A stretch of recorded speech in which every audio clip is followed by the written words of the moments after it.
was room, not much of it, and Morgadani then sweeps on through. Amazing. Today is 301 days since Marc Marquez last saw a checkered flag in a Sunday Grand Prix. October 23rd, 2022, Malaysian Grand Prix in Sepang. A helicopter shot picks up our leaders there. Pecco Bagnaia, the factory Ducati versus Brad Binder on the factory KTM. They're both just running sort of like in lights out, and we are going Spielberg. Superb start for competition once again by Pecco Bagnaia. Now they just did in the sprint yesterday.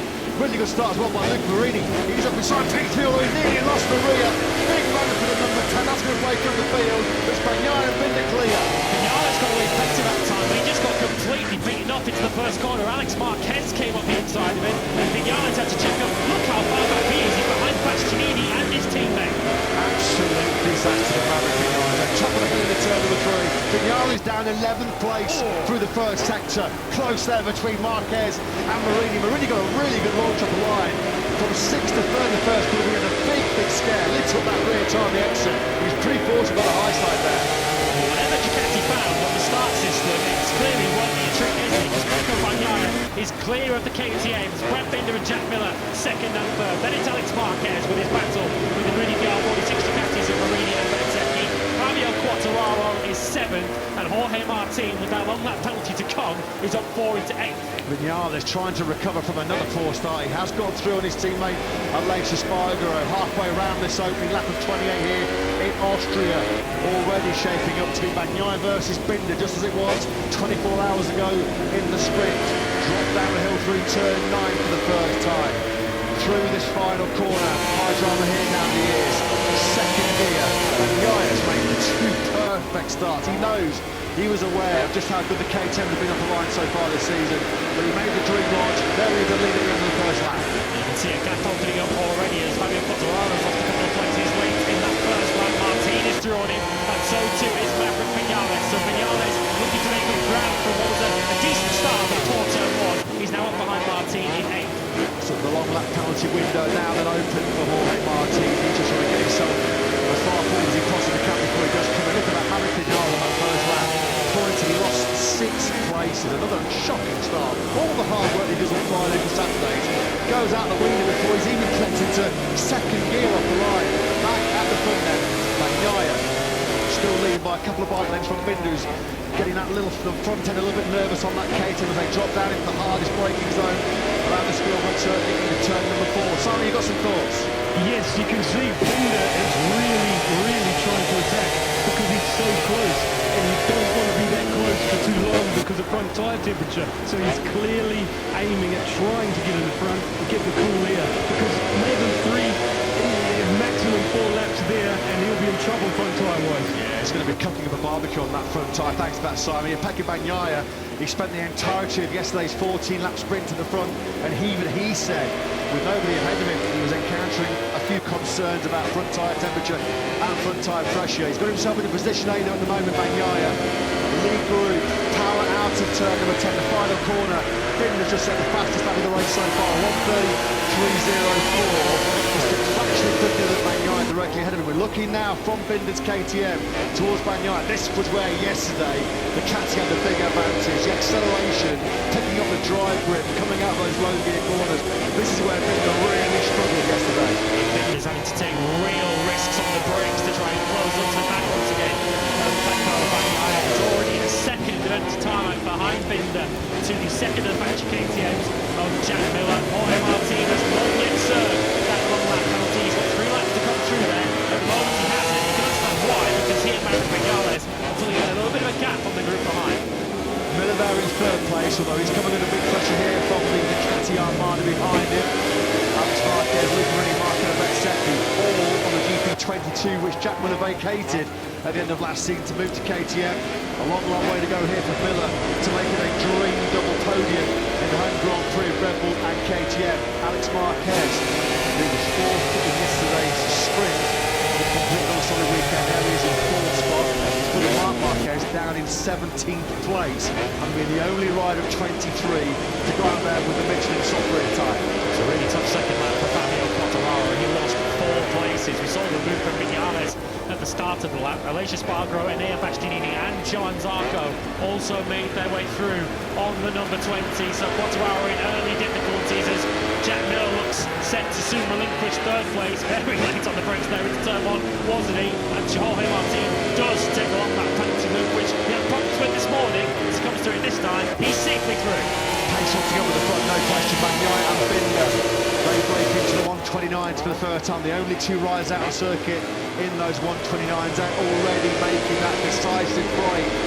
In terms of the spectacle then, it's all down on Binder to try and keep par with Bagnaia at the early part of this race. Miller, Marquez, Marini, Bezzecchi are all in the sort of low to mid 130s.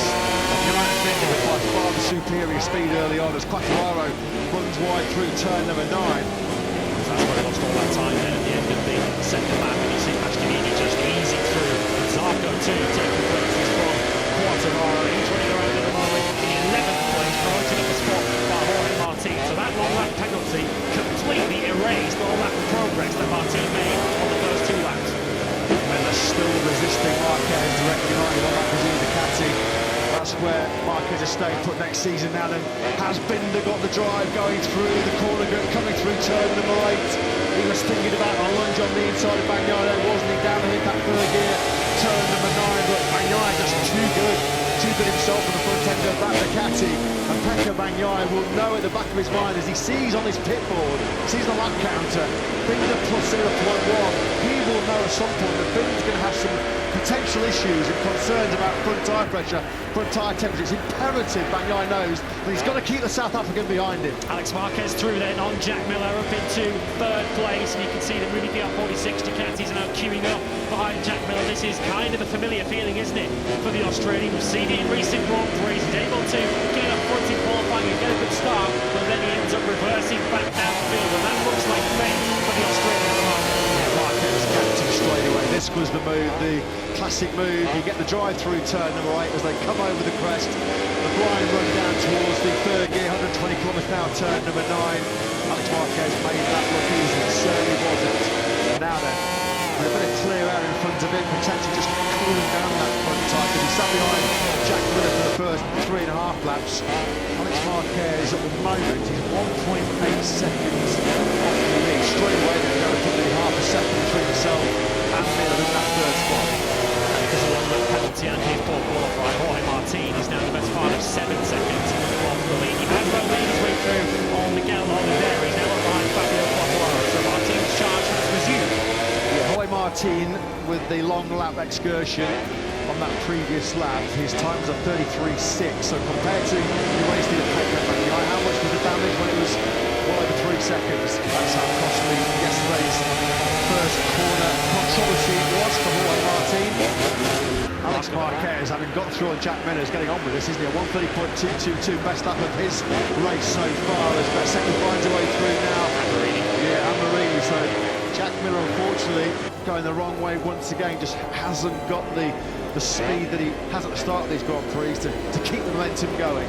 Next up behind Miller will be the two factory Aprilias of Marc Marquez and Aleix Espargaro. Vinales last time around did a 1:13.4, which was quicker than everyone ahead of him, with the exception of the leading 3. This was the race start, and look at the superb launch that Bagnaia got from pole position. Maverick Vinales just goes the wrong way. He's not in a bad position there, look, is he? But he just gets sandwiched into turn 1. He's got Miller on his left, Marini and Marquez on his right, and he just gets swamped. That was a real aggressive swing to his right there by Alex Marquez. He was rewarded for that committed move because it got him immediately up inside that top 5. Good job that by Alex Marquez. We're on board there with Marco Bezzecchi, who had all his problems on the outside last year. That was the big scare, wasn't it? For Luca Marini, who got himself up into P3 very quickly. Back with the top 2 then. 22 in a couple of corners. 22 laps, a couple of corners of this race remaining. And Guy at the moment still able to keep Binder behind him. Binder really hasn't been able to get close to the show back. Guy's not looking how that rear ride-out device just drops the rear of that Ducati to pick up the acceleration grip. Over the line, nearly a quarter of a second between Bagnaia and Binder. With Alex Marquez 1.7 seconds behind second spot. And the fastest rider on circuit at the moment is Marco Bezzecchi in 4th place. He did a 1:30.067 on that previous lap, a couple of tenths quicker than the leading pair. Bezzecchi 2.5 seconds off the lead at the moment.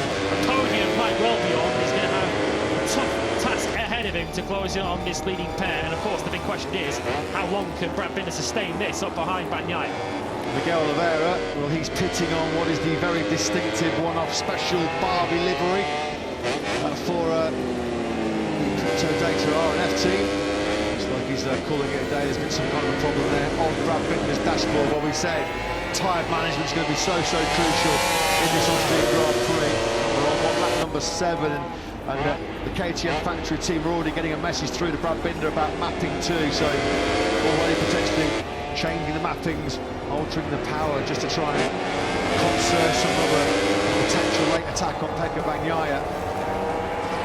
See further back, Alex Marquez and Marc Marquez on good pace at this stage of the race. They're pulling clear of Marini. This is the battle then for 11th place. So Jorge Martin, after serving that on that penalty, getting back to the Oliveira, hasn't really gone an awful lot further since then. Martin still up behind the factory Yamaha. He did do his personal best last time round to 1:30.3, as quick as the race leader. But Martin is lying in an awful lot of traffic. Simon Clayford on the spot as always. I think he's spotted what's wrong with Miguel Oliveira out of this Grand Prix. Simon, down to you. Believe it or not, it was something as simple as front wheel weight. You have to balance the front wheel. So, massive vibration because they've gone. I could see where they were until clean. They've just fallen off. If it wasn't for Rossi, Miguel Oliveira wouldn't have any look at all, would he? Skittled out in that first corner collision yesterday. Third time this season he's been wiped out after Marc Marquez had brought him out. Fabio Quattraro in the ref. And now the loss of a wheel weight on the front tyre rules him out of this Crypto Data Grand Prix.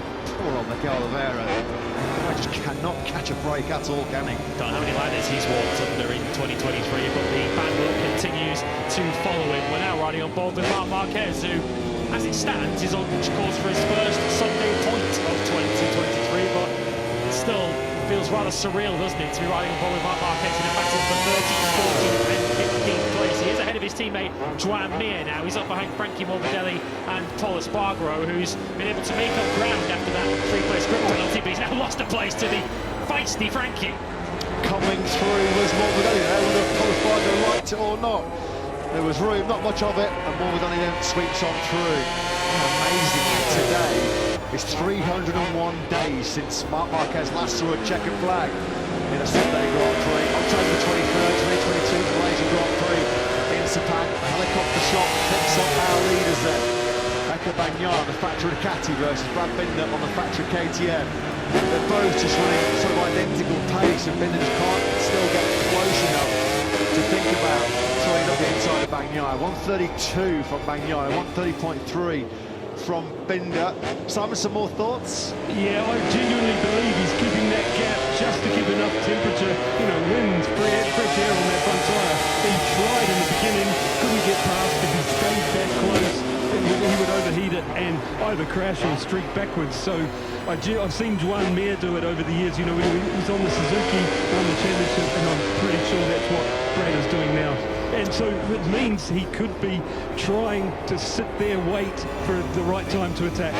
Yeah, thanks to that, Simon. At the moment on this 9th lap, Bagnaia has taken the lead by over half a second for the first time in this race. We've just seen there Jorge Martin pick off the fast-fading Fabio Quattraro in the top 30 office for the factory Yamaha team right now. Quattraro has just lost 11th spot then on this lap number 9. And Frankie Morbidelli's teammate only in P13, having got through on the previous lap on Paul Espargaro. So no Yamahas inside the top 10. Another pretty average day to say the least for the Iwata factory. Brad Binder has been able to come back at Bagnaia a little bit in the 3rd sector and 4th in this lap. So in the end, Binder was quicker than Bagnaia on the last lap. But this is the biggest concern for KTM. Jack Miller's continuing to plummet down the order. He's in the high 130s at the moment. 130.9 and 31.1 on the previous lap. That's 3/4 of a second slower than the leaders are going. And surely it's a matter of time before Maverick Vinales makes his way through into the top 6. And you shouldn't look back in anger, you shouldn't have regrets, but I'm sure Maverick Vinales has to have a couple at the end of this weekend. Having started on the front row, 2nd place, awesome pace on Friday, brilliant pace, so much potential on Saturday as well, but it's gone horribly wrong.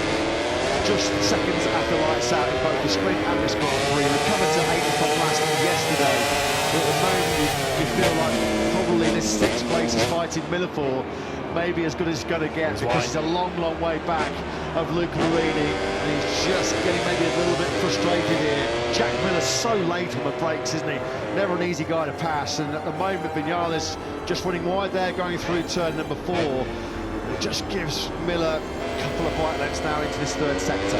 Shake of the head on the way out of the corner as well for Maverick, so he's letting frustration get the better of him a little bit here, because he feels he's got the pace to be somewhere around here in this battle for third place between Alex Marquez and Marco Bezzecchi. Last time around, very little to choose between them. Bezzecchi once again was the fastest rider on circuit. He did a 1:13.3, a tenth of a second quicker than the leader is going. So we've got an all Ducati battle for third place, the 73 against the 72. Yeah, potential first dry Grand Prix podium on a Ducati here for Alex Marquez, as Maverick Vinales then finally does find safe passage through on Miller.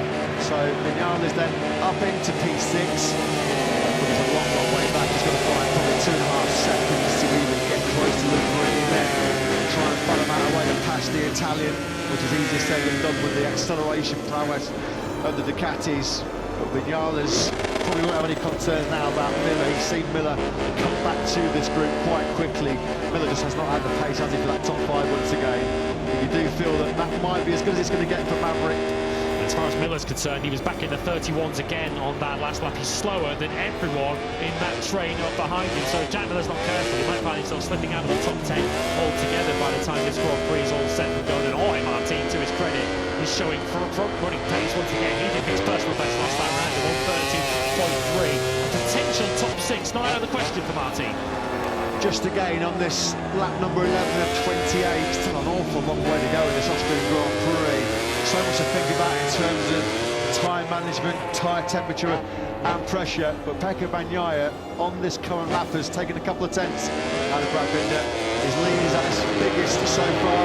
Simon, some more observations on Binder's current status. Yeah, what I'm thinking is, it's okay up to a second, you know, and that's what I think a rider would want, but if it goes over a second, you know that, or, yeah, especially well over a second, then you know Brad's in trouble. If he can keep it around a second and then go back in, I think he's managing it.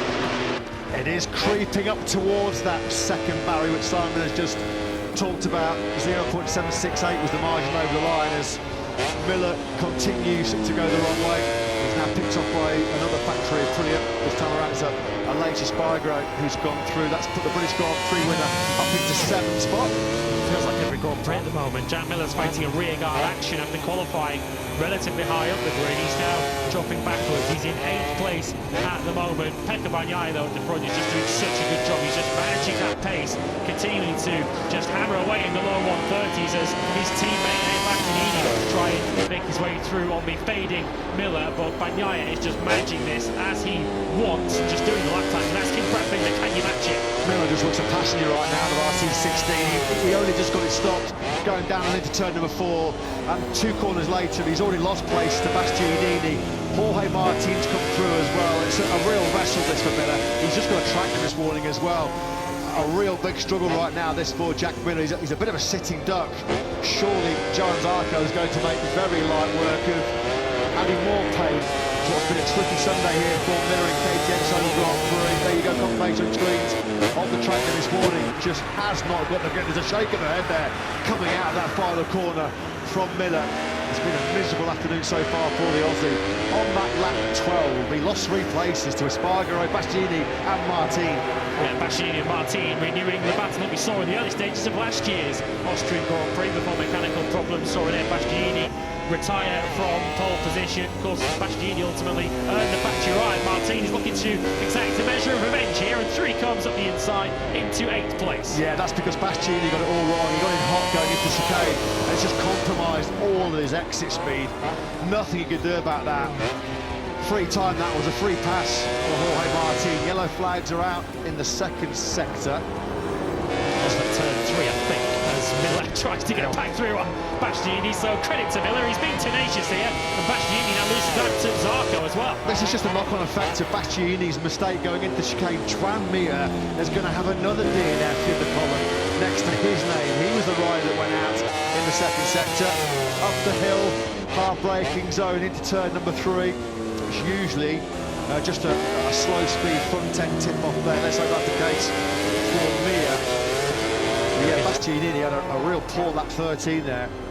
Just see out of the commentary box window, incidentally, Joan Mir has now cleared for the racetrack, so he is absolutely fine. But as you mentioned, he's waiting for a point from the first Grand Prix to ensure he gets to the checkered flag in 5th place, because on that last lap, while he was back with Marini, he lost over half a second to Viñales further back. Viñales running 6th, he's 1.7 seconds back. You can just see him there out the back of the picture. So I think Marc Marquez just needs to make sure now that he consolidates 5th, because any more mistakes or any more shenanigans, he could come under their pressure from Viñales. Really good rescue job this by Marco Bezzecchi after the disappointment of being wiped out of the sprint yesterday, just 300 metres into that 14-lap battle. He's going to score some valuable points in the World Championship here. As we follow the World Champion, I'm sure post-race Davide Tardozzi's going to be strolling up to our camera with the number 1, the numero uno, as he so often likes to do, because what can you say about the performance of this man?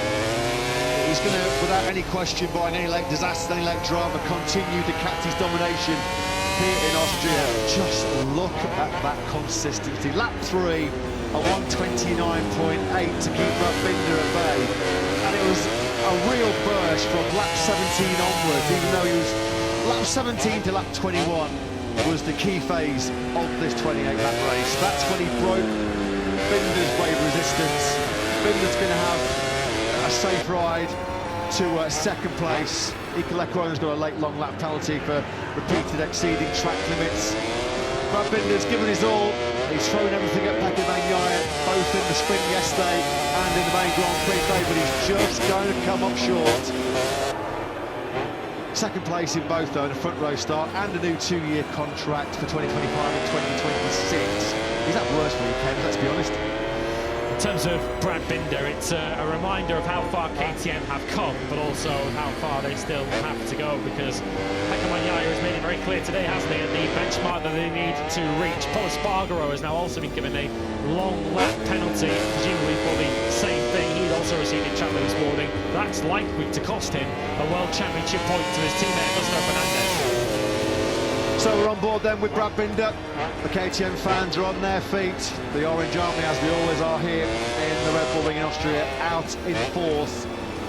They'd have been hoping that this man could have repeated his heroics of 2021, but unfortunately he is not going to do so because of this man's brilliance, this man's genius. We're on the last lap then here in the Crypto Data Grand Prix of Austria, and the data in the record books will show a convincing and commanding win for factory Ducati star Pecco Bagnaia. He starts his final lap 5.5 seconds clear of Binder.